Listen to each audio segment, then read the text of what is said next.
It is James Allen who should have the pole position. He won the race this morning in his Ford Focus RS. Todd Garner was second, and he therefore starts alongside him on row one.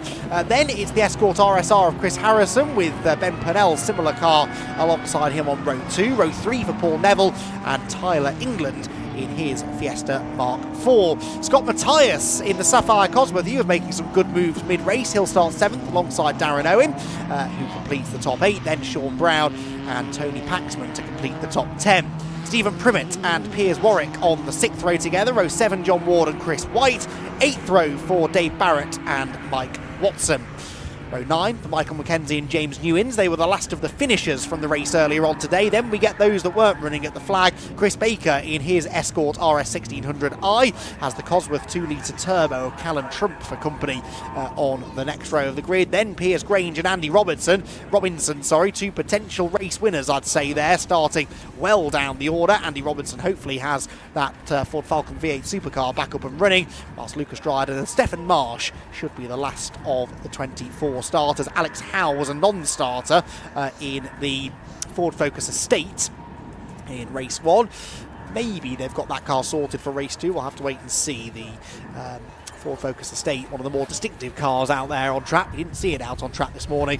Hopefully that will change this afternoon. Well, it was an entertaining first race, as we said, John. 18.6 seconds the winning margin for James Allen. Doesn't really do that one justice. It doesn't, no. It was a serious race of attrition in race 1, wasn't it? Drivers dropping like flies in that first race of the day, and that actually, I think, is going to make this race 2 even more exciting, because all those drivers that DNF'd starting at the back of the grid in this one, so very much out of position in terms of overall pace. So expect to see some drivers coming through the field pretty quickly in this one. It'll just be a case of seeing whether the likes of James Allen, Todd Gardner, Chris Harrison, Ben Purnell at the sharp end can scamper off before those drivers come through the order. Well, we'll wait and see. They're all heading round to the grid once more, and they'll get themselves gridded up and ready for racing to begin. Of course, rolling start once again here in the modified Ford series, and still of course not actively raining anymore here at Oulton Park, but still very, very damp and slippery out there, and you can see already one of those Escorts with the windscreen wiper very much on full blast. So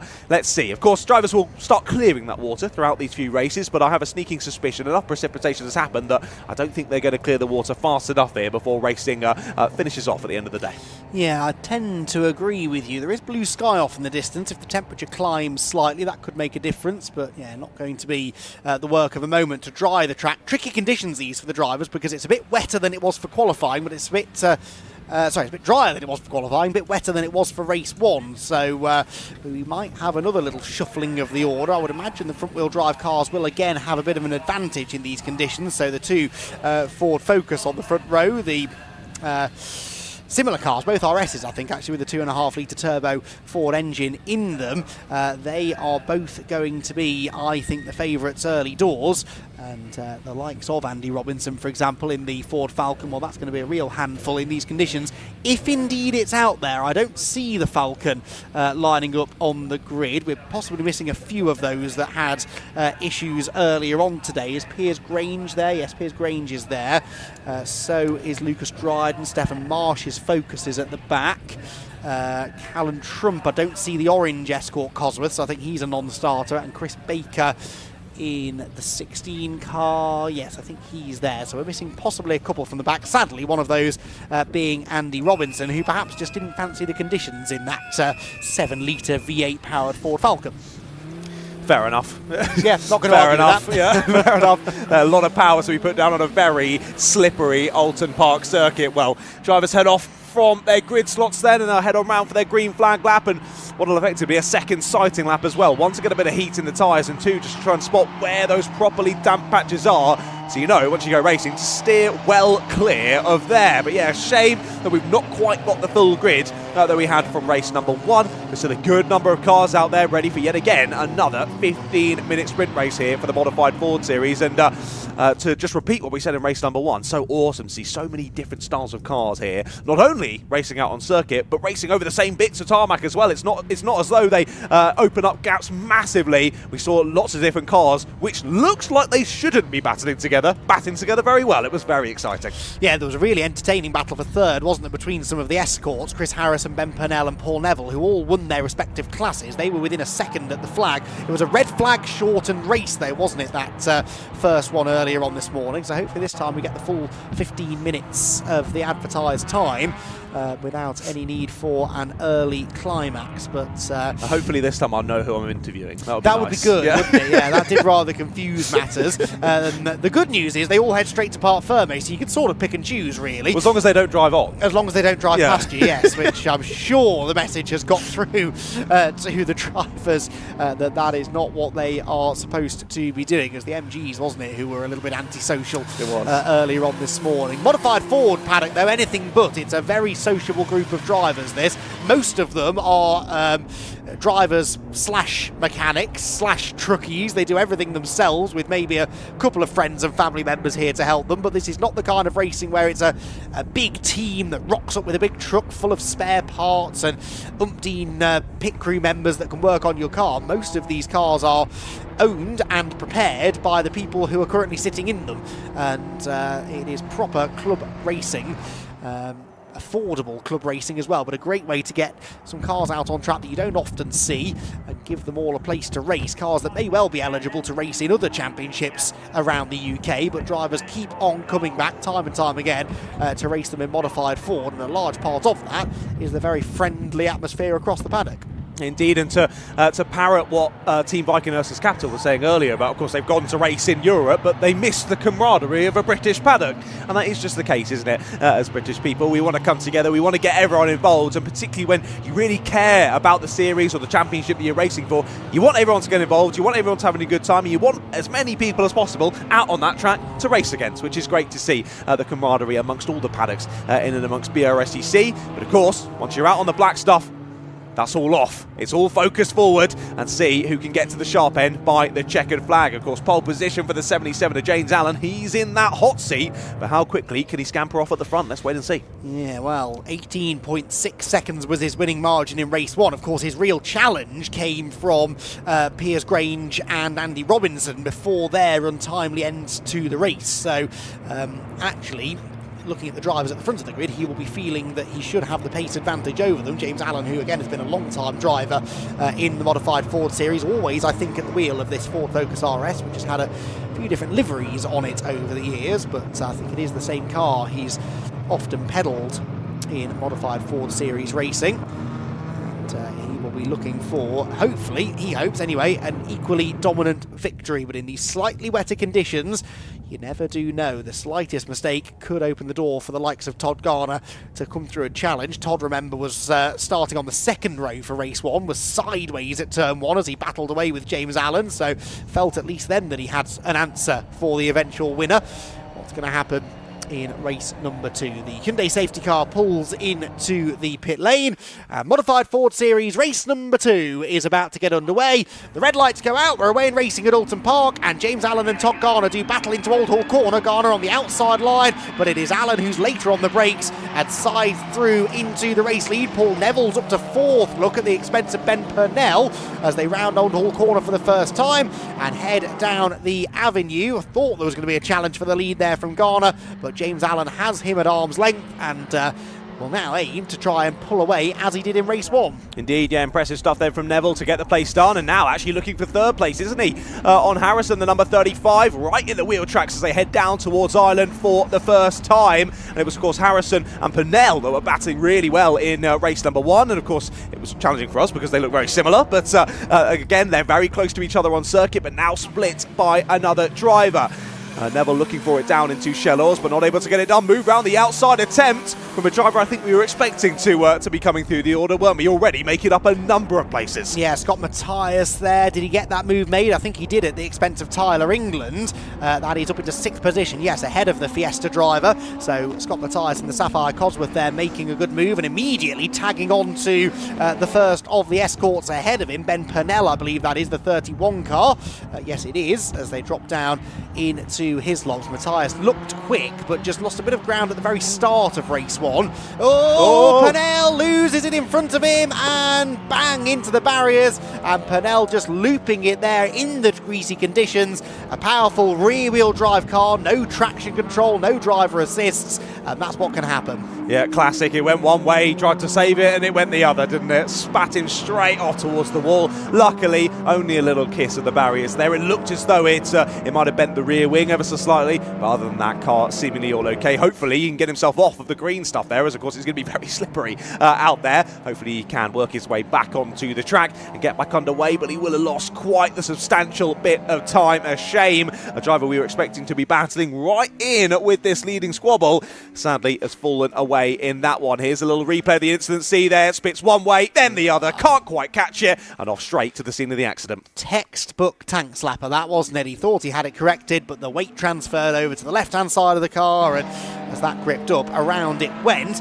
We've got a battle for the lead on our hands, by the way. James Allen is not dropping Todd Garner, far from it. There they are, look, the two focuses absolutely together, and Garner's car seems to be generating more straight line speed, closes right in on James Allen down the Lakeside Straight, and James had to put a defensive move on him there to cover the inside line. I don't know if this is conditions or whether it's just that Todd Garner's car has come alive in race 2, but he is all over the leader. In fact, he's through at Shell. He goes through on the inside line. I'm not sure if there was a bit of a touch on the way through, but either way, car number 620 leads the way. Very impressive there from Todd Garner, because of course, as you mentioned, he looked for the move up the inside through the first left. Door was shut straight in his face, but somehow he still got the exit speed to send it up the inside into Shell. Very impressive from Todd Garner, and the 620 through into the lead, but immediately battling through so late on the brakes from the 77 of James Allen. He manages to get it stopped though, and back through to the lead he goes. Oh, this could be a good another 12 minutes, couldn't it, Andy? It's almost like the move that Garner pulled on him at Shell has woken James Allen up, because he was desperately late on the brakes into his lops, chops the across the nose of Todd Garner's Focus heading up Clay Hill, and says, absolutely not, you're not getting back alongside me into Druid's corner. James Allen then now needs to try and get his head down really and pull a bit of a gap if possible. Todd Garner will be doing everything within his power to make sure that that doesn't happen. Out of Druids, he hunts over to the right hand side of the road to try and find some wet side of the track to cool the tyres down ever so slightly, and James Allen able to gap him ever further. So yeah, I think that might have been the wake-up call that James Allen needed. This is now a much bigger gap than he had even half a lap or so ago. Chris Harrison's got Paul Neville breathing down his neck in the battle for third, but the car to watch I think is Scott Matthias, the Black Sapphire Cosworth, in 5th position, quicker than the two cars ahead, in fact quicker than Garner as well on that lap as the leaders were trading positions. It is that 5th place car, I think, the one we need to watch. Indeed, as there's more moves here down into the final corner of Lodge. Up dear leap they go, and they'll continue on side by side over the crest. What a brilliant battle this is. The 15 and the 57 going absolutely side by side as they battle for 7th place this is, or 8th place even, and finally slingshotting it round the outside. 57 of Tony Paxman does indeed grab the place. What a beautiful colour as well on that car, stunning colour, but he does indeed hold on to 8th then. Brilliant battling between these two, spotted as well as we cut away from Todd Garner as he's coming out the final corner. He had a big slide on the power as well, did well to hold that one. I think that's where a majority of that 1.2 second lead went. Let's look at that, powering back through on the exit there goes the 15 of Stephen Primmett, and back through into 8th place he goes. Yeah, Stephen Primmett, long-time historic touring car racer in usually a Mark 1 Ford Escort, so he knows these cars exceptionally well and doesn't mind a little bit of damp racetrack either, I seem to remember. Here comes Paul Neville, meanwhile, for 3rd position against Chris Harrison, who sort of half closes the door, but neither of them really fully committed to a move there. Neville's back up the inside at Knickerbrook, and again, doesn't manage to make the move stick. He's sideways. Keep an eye on Scott Matthias in the Black Sapphire Cosworth behind. I think he probably lifted out of that because he wasn't really sure where Neville's car was going. Yeah, exactly. He nearly spun himself trying to not have an incident with the other driver, didn't he? Tried to keep it to the inside, but in wrestling with the steering there, applying the power while he's still at that steering lock-on car, nearly sent him into a 180 there. Did very well to hold that. You heard those revs jump as he was on the power there, and it all got slippery and slidey. Well held, sir. He holds it and keeps position. These three continuing on then through the last corner, and they'll continue nose to tail up dear leap once again as the battle rages on here for the final step on the podium. Yeah, across the line they go. All three of these cars running in different classes as well, so they're not really bothered about class position. Modified Ford Series is not a championship anyway. There are no championship points eligible here, just potentially trophies for winning your class and a little bit of bragging rights across the paddock when they all meet up for a drink and a bite to eat later. So, yeah, this is just a fight for overall track position more than anything. Neville, for me, looks quicker than Harrison, but just hasn't been able to make the definitive move yet. And, of course, he's got to be mindful of Matthias behind, who's waiting to pounce if anything goes wrong. Nothing really to choose between the 3 cars down the straight there, and it is still the 2 escorts keeping the Sapphire Cosworth at bay for now. Indeed, indeed. You can see how much that gap has opened up now between James Allen and Todd Garner. I don't know what was happening at the start of the race for James Allen, as they were so close on pace, weren't they? But new fastest lap of the race, a 156.2 for Allen on the last lap versus a 159.7 for Garner. So 3.5 seconds on 1 lap. Somehow James has found this incredible extra pace and he's scampered off into the lead by almost 5 seconds now. And actually, maybe these 3 are starting to reel in Todd Garner. So not only are they battling for the last place on the podium, as potentially it could become the battle for 2nd and 3rd here if they do reel in the 620. But again, look, trying the different lines there is the 33 of Paul Neville, looking to find a way through on Chris Harrison. But for the moment, Chris doing everything he needs to do to keep him behind. Yeah, not putting a foot wrong, is he, Chris Harrison? Not leaving the door open into any of the major overtaking opportunities, so Paul Neville's going to have to get inventive here if he's going to find a way past the Escort in front of him, the Escort RSR. Neville in the Duratec engines, Escort, slightly less powerful than the Escort RSR, I'd say, although he just breezes through on the inside into Lodge Corner as if to make a liar out of me. Better exit from Druids perhaps helped him there, and through he goes. Indeed, that one looked pretty simple, didn't it, that time? Through at the final corner then of Lodge, and up into 3rd place he goes. So Paul Neville finally gets the move done. Let's see if he's able to pretty speedily here start to move away and maybe chase down Todd Garner for 2nd place. Again, big wobble there through Old Hall Corner. You can see there from that beautiful camera shot with how the light was bouncing off the circuit there. The middle part of the circuit starting to dry, but the outer bit still very, very damp. And sadly, one of our Escort RS is there pulling to the side. Yeah, that's Chris Baker, who retired on the final lap of the race earlier on. Has unfortunately pulled to the side of the road. Again, 9 minutes into the race? Well, it was 9 minutes into the race that car stopped at the side of the track this morning as well. So whatever the issue is, it's something that at least is consistent in the timing of it going wrong. Scott Matthias right round the outside of Chris Harrison there at Shell. Did that work? I don't think it did. No, Chris Harrison was always going to show him the edge of the road coming out of the hairpin and keeps the black Cosworth behind, but Matthias will want to get on with this. He can see Paul Neville getting away out in front of him. Go through a yellow flag zone there, obviously over Hilltop, where the Chris Baker car is awaiting recovery from the marshals. And Scott Matthias has to just wait a moment or two before unleashing his next attack on Chris Harrison. Indeed, he's applying the pressure though, isn't he? He wants to find a way through. Not quite able to do it just yet, but as expected, Paul Neville, after breaking clear, is building quite a nice margin here over the likes of Harrison and Matthias. We still have just over 5 minutes left to go in this race. And look, you can see there, just from the camera shot alone, Neville is catching Garner at a rapid rate of knots here as they head down through Druids once again. As look at that, that gap's closed. What's happened to James Allen? James Allen was in the same camera shot there as Todd Gardner. They come through the final corner now, and James Allen, no, he's still fine. He's not coming into pits, but that gap has closed massively. It was over 5 seconds. What's it going to drop to now? 2.2. What's happened there on the last lap for your race leader? Yeah, nearly 3 seconds quicker there for Garner. It was a personal best lap for Garner, but more concerningly, Allen was 4 seconds off his previous best. So maybe a moment somewhere. He might have slipped off the road. He didn't look super comfortable in the conditions in the early stages, did he? That's why I think Todd Garner was able to get the lead off him briefly. Maybe he's just had a bit of a wobble. We'll keep an eye on that as they went down the Lakeside Straight. Neville, of course, in 3rd position, still going strong, with Harrison and Matthias battling away behind. Off into the grass goes the number 80 car at Druids, and into the gravel. Rear wheels, I think, are just okay, and that might avoid the need for a safety car. Chris White's 2-litre Mark II Escort is off, and has he stalled the car? Quite possibly. That was a scary moment, wasn't it? It was indeed. Big shout out to both cameraman and producer there for getting that onto the stream. Very impressively so. Trying to drag it out, and is able to do so. Well done, sir. Back onto the track he goes. Not in the way of anyone, I hope. Nope. Lights it up and carries on. Good to see. one of the most successful rally cars in history, the Mark II Ford Escort. I had no doubt that that was going to be able to dig its way out of the gravel and then slide away from the scene of the crime. It's all getting very lively at the front there. You're right that Todd Garner caught James Allen on the last lap. I'd say now, though, he's losing time because he's distracted by Paul Neville, who has rocketed onto his rear bumper. I quite fancy stealing second place away here before the end of the race. Looks at the inside into Druids. That's a brave place to do it.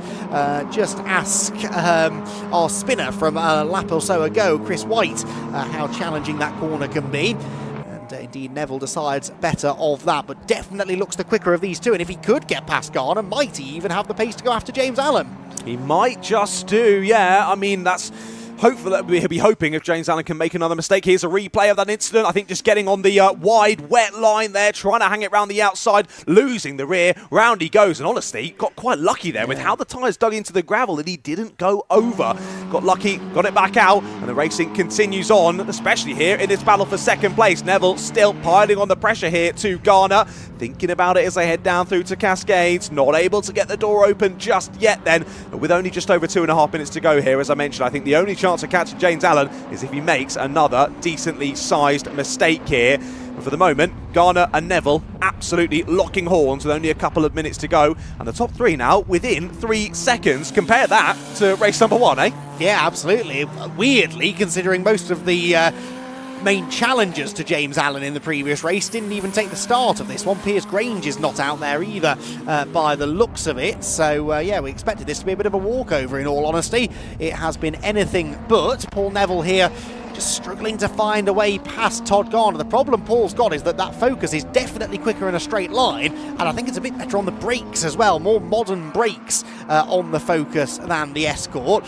Through the corners, the more agile Escort is definitely the quicker, but there's nothing really you can do there. You can't drive through the car in front of you, so he's sort of getting stuck now behind the Ford Focus RS as it turns its way out of Knickerbrook Corner. Traffic on the horizon, though. Could that maybe be Paul Neville's opportunity? He almost got alongside over Clay Hill that time. They'll be starting the final lap next time by, and this is definitely Neville's best chance. They have Garner to the inside of a back marker. They almost tangle, actually. That was the 92 car, the Ford Fiesta, doing its best to stay out of the way of Michael McKenzie, and this could be Neville's chance into Lodge. No, Garner's got the inside line covered, and in the end doesn't even really have to defend into the final turn to keep the Escort behind. Rear-wheel drive Escort, though, gets off the corner better and looks now to try and drag alongside as they head towards Old Hall Corner for the final time. They are now nearly 6 seconds behind the race leader as a result of that little fumble in traffic, and it's all now about who finishes on the second step of the overall podium. Paul Neville much quicker mid-corner at Old Hall, but not able to get alongside the Focus, which does then sort of stretch its legs down the avenue. So frustrating race this for Neville slightly. He will feel that over a full lap he is quicker. Look how much quicker he was off Cascades. Gets to the inside down the Lakeside Straight, and this time I think he is going to go through, is he? Yes, Paul Neville gets into second position overall. He was already leading his class B+, but he now is into second place overall. It's too late to go after James Allen, but he should now be able to fend off Todd Garner. He'll be hoping he can anyway, to the flag and take over that second position. Scott Matthias, meanwhile, I think is ahead of Chris Harrison now, isn't he? Yes, Scott Matthias up into fourth place now, another Class A runner. So in the same class as James Allen and Todd Garner. And again, on course maybe for a better overall result than he got in race 1 earlier on today. Headlights flashing there, it seems, on the James Allen Ford Focus as it comes through, maybe as a distraction to the slower traffic ahead. And coming up against one of the Fiestas, Tyler England, I think that potentially, no, 13 car of Dave Barrett going a lap down. James Allen, looks like it is going to be a double race victory, 2 wins in Class A, and more importantly perhaps to him, 2 overall race wins as well, but he really had a fight on his hands in the first half of both of those races. He might not have had his sparring partners from race 1 joining him on the grid for race 2, but there were some new contenders who briefly came up to challenge before eventually James was able to get away. A race victory, a double race victory at Oulton Park for James Allen in the modified Ford Series. Second place will go the way of Paul Neville after that last lap overtake on Todd Garner, who comes home in third. Neville wins in Class B+.